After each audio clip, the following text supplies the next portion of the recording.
Hello दोस्तों, स्वागत है आप सभी के अपने चैनल आर के एक्सपर्ट क्लासेस में। तो आज के क्लास में हम लोग पढ़ने वाले हैं मैट्रिक बोर्ड परीक्षा 2026 के लिए हिंदी के 100 वीवीआई महत्वपूर्ण ऑब्जेक्टिव क्वेश्चन जो आपके मैट्रिक बोर्ड परीक्षा 2026 में पूछा जाएगा। तो आप लोग से रिक्वेस्ट है कि आप लोग इस क्लास को पूरा वॉच कीजिएगा। ये सबसे महत्वपूर्ण क्लास होने वाला है क्योंकि अभी की इस क्लास में हम लोग 100 वीवीआई महत्वपूर्ण ऑब्जेक्टिव क्वेश्चन पढ़ेंगे, वैसे क्वेश्चन जो आपके मैट्रिक बोर्ड परीक्षा 2026 में पूछा जाएगा। तो ये हिंदी का क्वेश्चन पेपर है मैट्रिक बोर्ड परीक्षा 2026 के लिए। हिंदी का एग्जाम पूरे 100 नंबर का होगा और समय 3 घंटा 15 मिनट का मिलेगा फाइनल परीक्षा के लिए। तो इस क्लास में हम लोग 1 से लेकर 100 तक ऑब्जेक्टिव क्वेश्चन पढ़ेंगे। तो आप सभी इस क्लास से अपना हिंदी का तैयारी का अंदाज़ा लगा सकते हैं कि आप 100 क्वेश्चन में से कितना क्वेश्चन सही कर पाते हैं। तो आइए पहला नंबर क्वेश्चन देखते हैं। फर्स्ट क्वेश्चन है कि डॉक्टर भीमराव अम्बेडकर का जन्म कहाँ हुआ। डॉक्टर भीमराव अम्बेडकर का जन्म कहाँ हुआ था। तो याद रखिएगा, डॉक्टर भीमराव अम्बेडकर का जन्म महू मध्य प्रदेश में हुआ था। कब हुआ था? तो 14 अप्रैल 1891 ईस्वी महू मध्य प्रदेश में डॉक्टर भीमराव अम्बेडकर का जन्म हुआ था। तो राइट आंसर ऑप्शन नंबर ए हो जाएगा। क्वेश्चन नंबर 2 पूछा गया है कि डॉक्टर अंबेडकर ने किस पत्रिका का संपादन किया। डॉक्टर अंबेडकर ने किस पत्रिका का संपादन किया। तो याद रखिएगा, बहिष्कृत भारत का संपादन किया।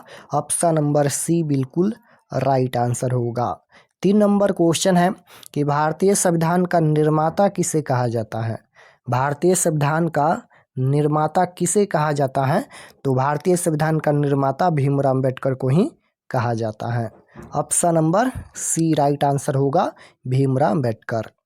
क्वेश्चन नंबर 4 पूछा गया है, अंबेडकर के चिंतन व रचनात्मकता के लिए प्रेरक व्यक्ति कौन थे। तो बुद्ध भी थे, कबीर भी थे, ज्योतिबा फूले भी थे। तो right answer option number D हो जाएगा, इनमें से सभी। क्वेश्चन नंबर 5 है कि जाति पांति तोरक मंडल भाषण लाहौर में कब पारित हुआ। तो 1936 ईस्वी में। Right answer option number C होगा, 1936 ईस्वी में। क्वेश्चन नंबर 6 है कि श्रम विभाजन और जाति प्रथा क्या है। श्रम विभाजन और जाति प्रथा यह हिंदी का चैप्टर 1 है। श्रम विभाजन और जाति प्रथा पाठ के लेखक भीमराव अम्बेडकर हैं। क्वेश्चन पूछा गया है कि यह क्या है। तो यह निबंध है। ऑप्शन नंबर सी बिल्कुल राइट आंसर हो जाएगा, निबंध है। क्वेश्चन नंबर 7 पूछा गया है, अंबेडकर के भाषण एनिहिलेशन ऑफ कास्ट को किसने हिंदी में रूपांतरण किया। तो अंबेडकर के भाषण एनिहिलेशन ऑफ कास्ट को किसने हिंदी में रूपांतरण किया। तो ललित सिंह यादव ने। Option number A right answer होगा। 8 नंबर क्वेश्चन है कि अंबेडकर का जन्म किस परिवार में हुआ था। अब यहाँ पर पूछा गया है कि अंबेडकर का जन्म किस परिवार में हुआ था। तो दलित परिवार में हुआ था। Option number B right answer होगा, दलित परिवार में। 9 नंबर क्वेश्चन है कि प्रेमघन के आदर्श पुरुष कौन थे। प्रेमघन के आदर्श पुरुष कौन थे। तो भारतेंदु हरिश्चंद्र थे। राइट आंसर डी हो जाएगा, भारतेंदु हरिश्चंद्र। क्वेश्चन नंबर 10 पूछा गया है कि कवि प्रेमघन के अनुसार कौन सी विधा पढ़कर लोगों की बुद्धि भी विदेशी हो गई। कौन सी विधा पढ़कर लोगों की बुद्धि विदेशी हो गई। तो विदेशी विधा पढ़कर लोगों की बुद्धि विदेशी हो गई। Right answer option number B होगा। क्वेश्चन नंबर 11 है कि हिंदुस्तानी नाम सुनी अब ये सकुची लजात पंक्ति किस कविता से उद्धत है। यानी यह क्वेश्चन किस चैप्टर से लिया गया है। स्वदेशी कविता से उद्धत है, यानी लिया गया है। तो right answer option number C हो जाएगा। क्वेश्चन नंबर 12 है कि कवि पंथ के अनुसार सुमित्रानंदन पंथ के अनुसार भारत माता क्या है। तो ग्रामवासिनी। ऑप्शन नंबर ए बिल्कुल राइट आंसर होगा, ग्रामवासिनी। क्वेश्चन नंबर 13 है कि कवि सुमित्रानंदन पंथ के अनुसार भारत माता किसकी मूर्ति है। भारत माता किसकी मूर्ति है। उदास माटी की। Right answer option number C हो जाएगा। 14 नंबर क्वेश्चन है, भारत माता का आंचल कैसा है। तो धूल भरा। Option number D right answer हो जाएगा, धूल भरा। क्वेश्चन नंबर 15 है कि जनतंत्र का जन्म शीर्षक कविता में कवि कौन है?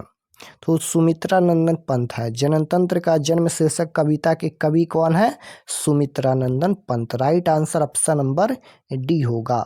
16 नंबर क्वेश्चन है कि दिनकर जी किस युग या काल के कवि हैं? तो ये छायावादी युग के कवि हैं। Option number C right answer होगा। दिनकर जी किस युग या काल के कवि हैं? तो छायावादी युग के कवि हैं। राइट आंसर सी होगा। क्वेश्चन नंबर 17 है, रामधारी सिंह दिनकर का जन्म कब हुआ था? तो रामधारी सिंह दिनकर का जन्म कब हुआ था, ये क्वेश्चन पूछा गया है। तो रामधारी सिंह दिनकर का जन्म 23 सितंबर 1908 में हुआ था। राइट आंसर ऑप्शन नंबर ए हो जाएगा। 18 नंबर क्वेश्चन है कि रामधारी सिंह दिनकर का जन्म किस जिले में हुआ था?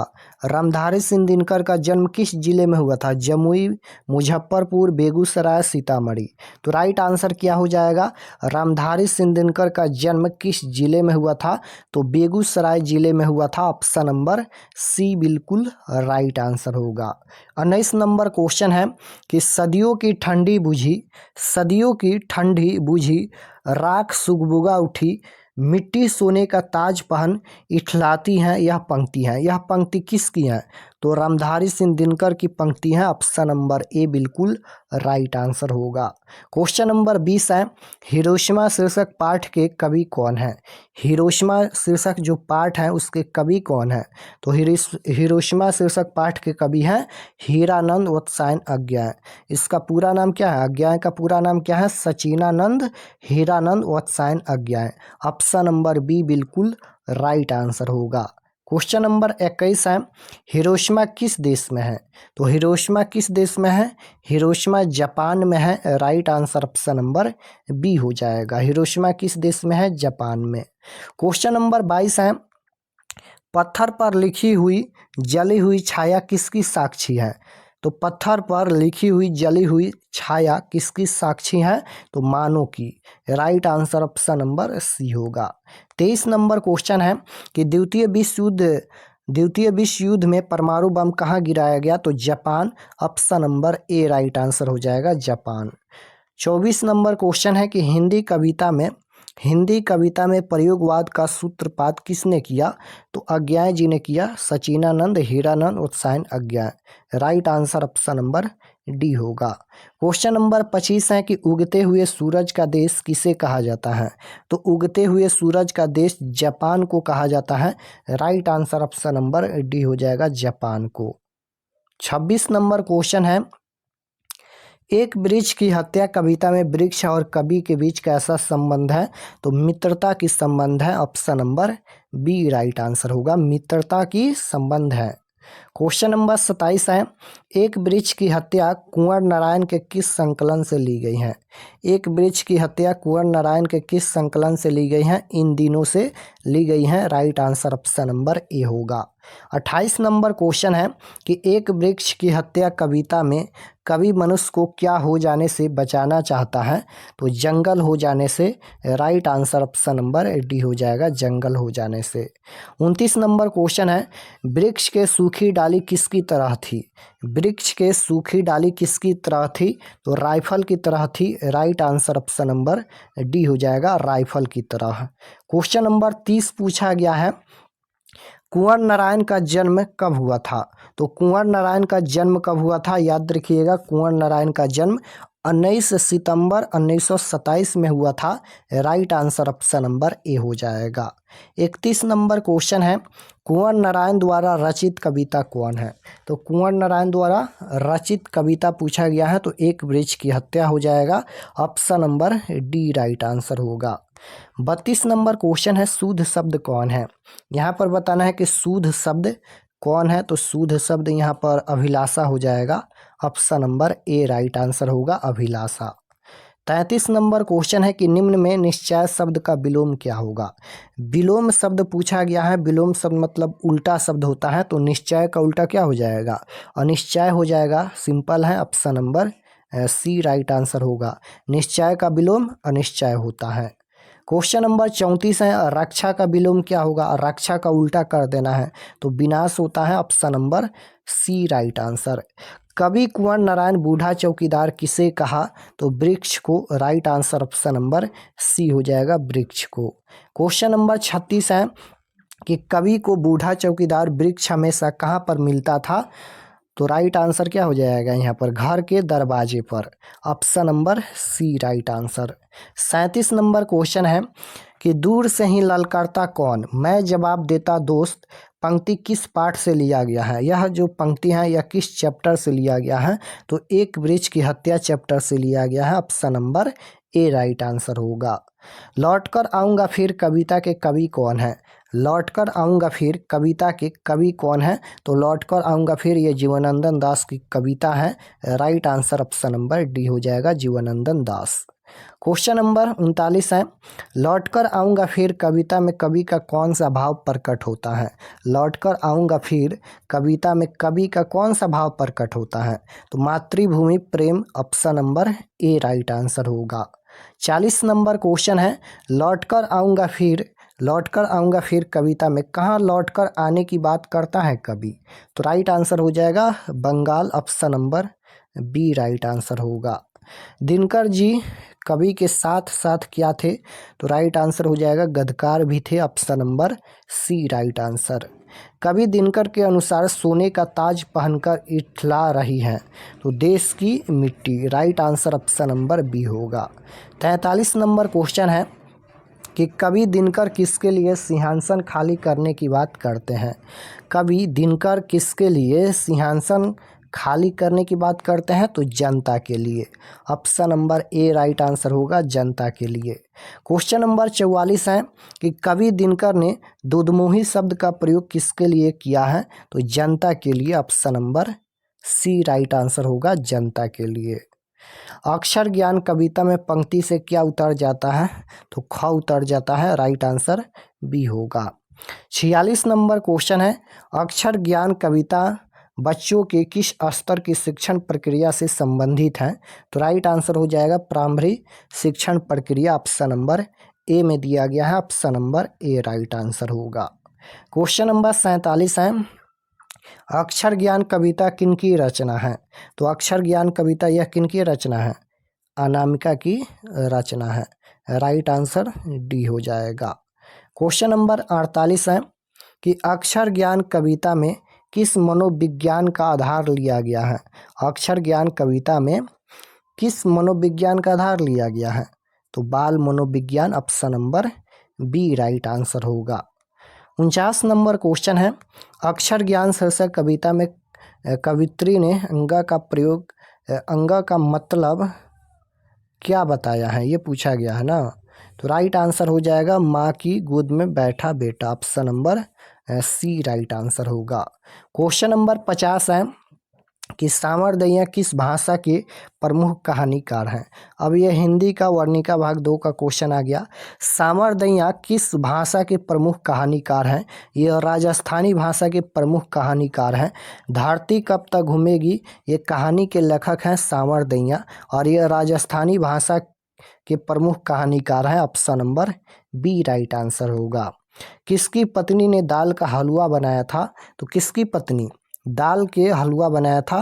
तो राइट आंसर हो जाएगा कैलाश की पत्नी ने।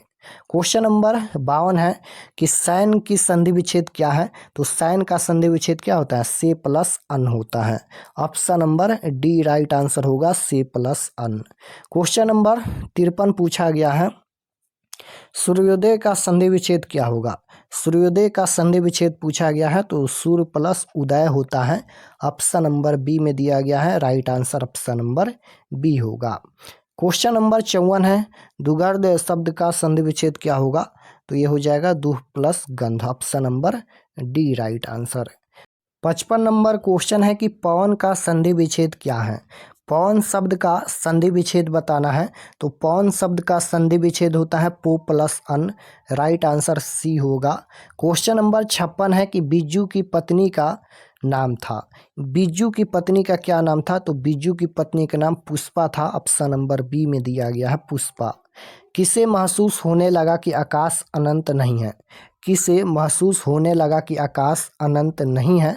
तो राइट आंसर क्या हो जाएगा? सीता को महसूस होने लगा कि आकाश अनंत नहीं है। Option number A right answer होगा। धरती कब तक घूमेगी शीर्षक कहानी का प्रमुख पात्र कौन है? तो धरती कब तक घूमेगी शीर्षक कहानी का प्रमुख पात्र कौन है? Sita. Right answer option number B होगा। नेक्स्ट क्वेश्चन है कि धरती कब तक घूमेगी शीर्षक कहानी कहाँ से संकलित है? कहाँ से संकलित है? धरती कब तक घूमेगी शीर्षक कहानी कहाँ से संकलित है? समकालीन भारतीय साहित्य से संकलित है। Option number C right answer होगा। क्वेश्चन नंबर 60 है कि धरती कब तक घूमेगी यह कैसी कहानी है? तो ये सामाजिक कहानी है। Right answer option number C हो जाएगा। धरती कब तक घूमेगी यह कैसी कहानी है? सामाजिक कहानी है। 61 नंबर क्वेश्चन है कि सीता का कौन लड़का हमेशा चुप रहता था? सीता का कौन लड़का हमेशा चुप रहता था? बिज्जू। राइट आंसर सी हो जाएगा, बिज्जू। क्वेश्चन नंबर 62 है कि वल्ली अम्माल की लड़की का क्या नाम था? तो पपाती था। Option number A right answer होगा। क्वेश्चन नंबर 63 है कि साइकिल रिक्शा किस ओर बढ़ता जा रहा था? तो बस अड्डा की ओर। Option number A right answer होगा। 64 नंबर क्वेश्चन है पपाती की उम्र क्या थी? तो पपाती की उम्र क्या थी? 12 वर्ष थी। Option number C right answer होगा। पपाती की उम्र क्या थी? 12 वर्ष। क्वेश्चन नंबर 65 है कि वल्ली अम्माल का सिर अस्पताल में क्यों चकराने लगा? तो भूख एवं अस्पताल में फैली विशेष गंध के कारण।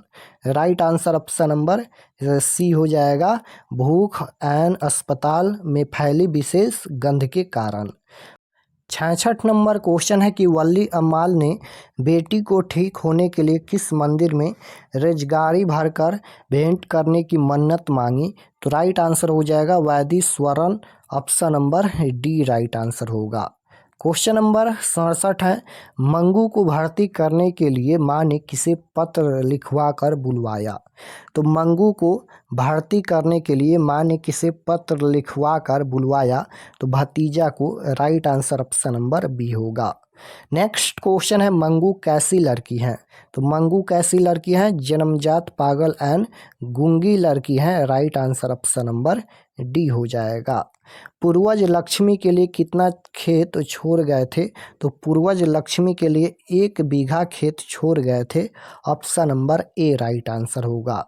70 नंबर क्वेश्चन है कि लक्ष्मण कहाँ नौकरी करता था अथवा लक्ष्मी का पति नौकरी करता था? यानी लक्ष्मण कहाँ नौकरी करता था और लक्ष्मी का पति का नाम लक्ष्मण ही था, तो ये कोलकाता में नौकरी करता था। Right answer option number B होगा। क्वेश्चन नंबर 71 है किनके कथा साहित्य में उड़ीसा का ग्रामीण जीवन गहरी आंतरिकता के साथ प्रकट हुआ? तो Satkodi Hota. Right answer option number B हो जाएगा। क्वेश्चन नंबर 72 है ढाते विश्वास कहानी में स्कूल कहाँ है? तो टीले के नीचे। Option number B right answer होगा। किस नदी के बांध के नीचे लक्ष्मी का घर था? तो देवी नदी के नीचे लक्ष्मी का घर था। Right answer option number D होगा। 74 नंबर क्वेश्चन है श्रीनिवास जी का जन्म कब हुआ? तो श्रीनिवास जी का जन्म 6 जून 1891 ईस्वी को हुआ। Option number D right answer होगा। दही वाली मगम्मा पाठ के लेखक कौन है? श्रीनिवास हैं। क्वेश्चन नंबर 75 है श्रीनिवास जी का जन्म कर्नाटक में कहाँ हुआ था? तो श्रीनिवास जी का जन्म कोलार कर्नाटक में हुआ था। Option number A right answer होगा। श्रीनिवास जी का जन्म कर्नाटक में यानी कोलार कर्नाटक में हुआ था, आपको याद रखना है। बहू ने किसी बात पर मगम्मा की किसकी पिटाई कर दी? तो पोते की। राइट आंसर बी होगा। क्वेश्चन नंबर 77 है शहरों में रोज आकर दही देना और महीने बाद पैसे लेने को कहते हैं, क्या कहते हैं? शहरों में रोज आकर दही देना और महीने के बाद पैसे लेने को बारी कहते हैं। Option number C right answer होगा। 78 नंबर क्वेश्चन है कि मगम्मा किस शहर में दही बेचा करती थी? तो मगम्मा जो है वह बेंगलुरु शहर में दही बेचा करती थी। Right answer option number C होगा। मगम्मा मिठाई किसके लिए ले जा रही थी? तो पोता के लिए, option number A right answer.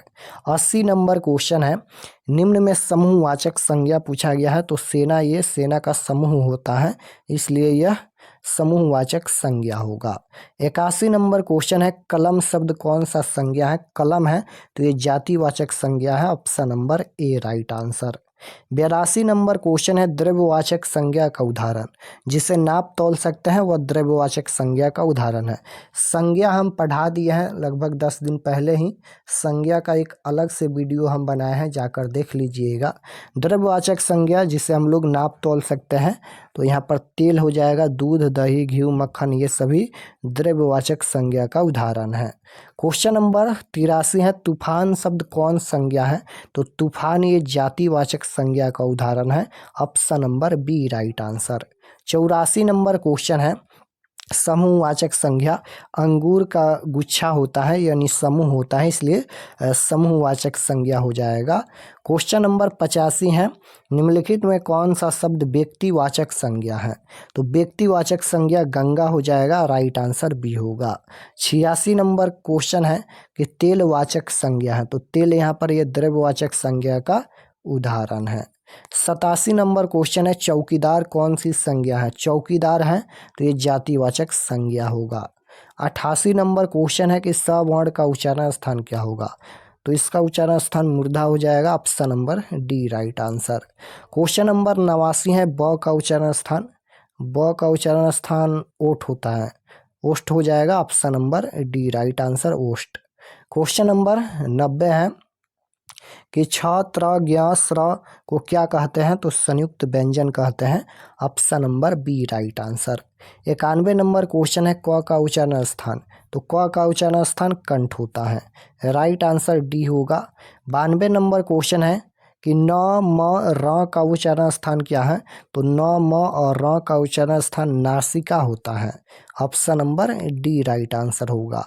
न, म, र का उच्चारण स्थान नासिका होता है। झुंड शब्द पूछा गया है संज्ञा। तो झुंड शब्द यहाँ पर हो जाएगा समूहवाचक संज्ञा। 93 हो गया। 94 देखिए, मुंहतोड़ में कौन सा समास है? मुंहतोड़ है तो ये तत्पुरुष समास होगा। 95 नंबर क्वेश्चन है, गगनचुंबी में कौन सा समास है? गगनचुंबी है तो ये तत्पुरुष समास होगा। 96 नंबर क्वेश्चन है, कामचोर में कौन सा समास है? तो कामचोर में समास पूछा गया है, ये भी तत्पुरुष समास होगा।